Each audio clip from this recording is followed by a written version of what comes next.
I used to live on magazine covers and in boardrooms, all sharp suits and sharper smiles the guy folks whisper about when the elevator doors close, but the headline at home was quieter and crueler.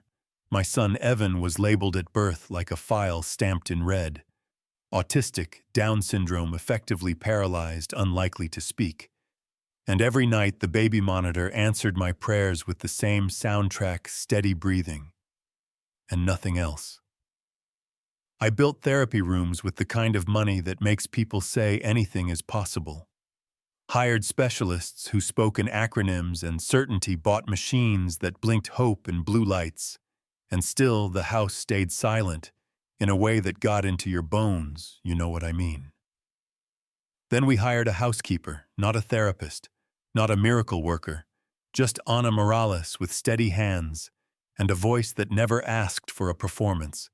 And in the first week, she noticed the one thing the experts missed. When water moved, Evan moved with it. Mornings in Santa Re start with low fog and a hum off the Pacific. Our place hangs over the cliff line with a saltwater lap pool that architects call a feature and parents call a maybe, and Anna would crack a window when it rained or let the faucet run while she wiped the counter. Never announcing a strategy, just letting the room breathe. And I watched Evan's fingers tap the armrest, like the water was a song only he could hear. She didn't push, she didn't coax, she gave him choices that were really invitations. Here by the glass door, where you can hear the filter buddy, or back by the books where it's quiet. Then she followed his silence like it was a map. The day she asked for a flotation belt, I wanted to say no. I wanted to hide behind policies and what-ifs. But she was calm in a way that made my arguments sound like fear. So I handed her a belt from a closet full of devices I had bought instead of sleeping. I told myself I was only checking on them, just walking to the window.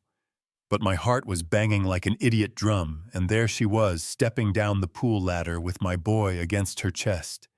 His body going rigid, turning into a tremble, the tremble settling into long, slow breaths, and then the laugh.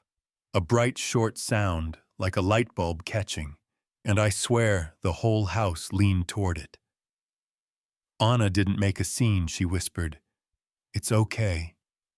I've got you, and moved in small circles so the water could carry him, while her arms told him he was safe. And when she looked up, I could only nod, because some thank yous are too big for grammar.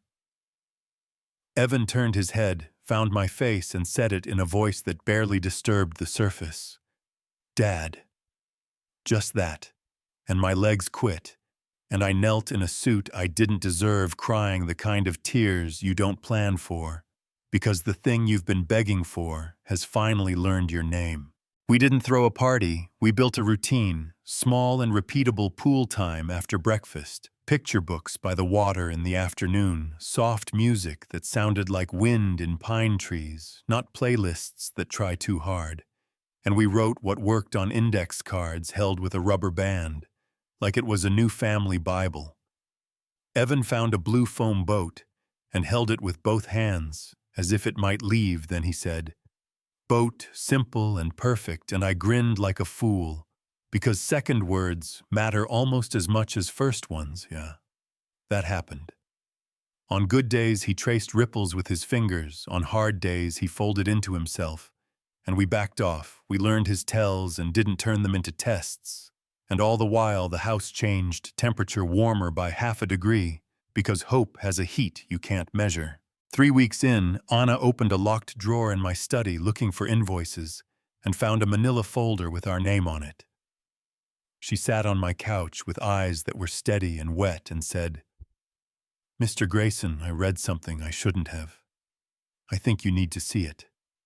And inside were years of notes from Dr. Lionel Voss at Beaumont Neurobehavioral Institute, a man who had assured me we were doing everything right.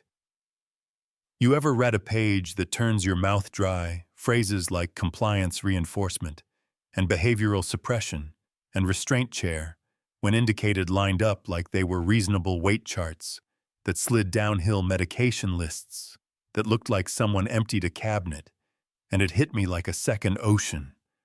We hadn't just missed something, we had maybe hurt him in the name of helping. I called Voss with the pool humming through the open door. He answered with that clipped calm that says he has already decided what is true. And I said, "Doctor, did you bind my son into a chair?" And he said, "For his safety, and for yours, and for staff." And I said, "Did you medicate him to hear him, or to quiet him?" And he said, "Medication is a tool." And I said, "So is a hammer, and it breaks a lot of things. It wasn't meant to fix," and the line went very still. He told me to temper expectations. I told him to expect accountability. We hired a medical ethics attorney who drinks her coffee black, and color codes, timelines. We called a reporter at the Coastal Ledger who doesn't scare easy. We printed records and highlighted the parts that made our hands shake. And one by one, other families stepped out of the trees, carrying the same kind of paper, the same kind of pictures of kids staring somewhere past the camera, because most rooms had taught them to brace. The state opened a case, hearings were set, Voss went from untouchable to scheduled, and at home we guarded the only sacred thing we had, the routine that told Evan the world was not out to get him. I turned a storage room into an art studio, white walls and low tables and sunlight that felt like permission, and he drew with the focus of someone in a good conversation, not with words, with color, blue on blue, until he laughed at his own insistence and renamed it sea glass, like the pool tiles catching 10 a.m. And the day he marched a stick figure drawing to me and tapped the tall one, Dad, the one with the ponytail. Anna, the middle one, me. I put it on the fridge and refused to move it for anything.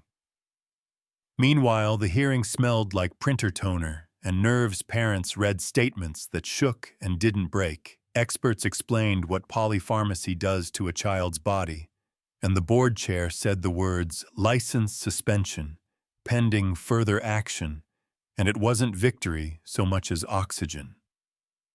We went home and made pancakes, bought a yellow toy submarine that bobbed with attitude. Evan dunked it and said sub with his whole face. Bubbles climbed into sunlight, and for a minute everything in the world was exactly the right size. The big moment people talk about didn't happen in the hearing room. It happened at the Santa Re Community Center on a Saturday. The town decided to call a resilience event. Families and firefighters and teachers in cardigans and reporters leaning against the wall. And Evan wore a navy suit because deep water is his favorite color now. He walked to the mic with Anna's hand around his and unfolded a card. With one sentence, my first word came from water. With her, and the room exhaled like a wave hitting shore. And for once, I didn't think about outcomes or optics. I just stood there letting the applause wash over us like it belonged to everyone who ever sat beside a child and chose patience. After parents lined up with questions that are really prayers, what music, what toys, what schedule, and Anna said, the only honest thing, start where your kid is, listen. Like you have all day, make safety, the rule not the reward. And I swear you could see shoulders drop 2 inches. We drove home in the good kind of quiet. Evan pressed his medal into Anna's palm like it was theirs, then asked to sit by the pool, even though it was dark, black glass surface ocean chewing at the cliff edge, and that could have been the end. Except I did something people are going to argue about.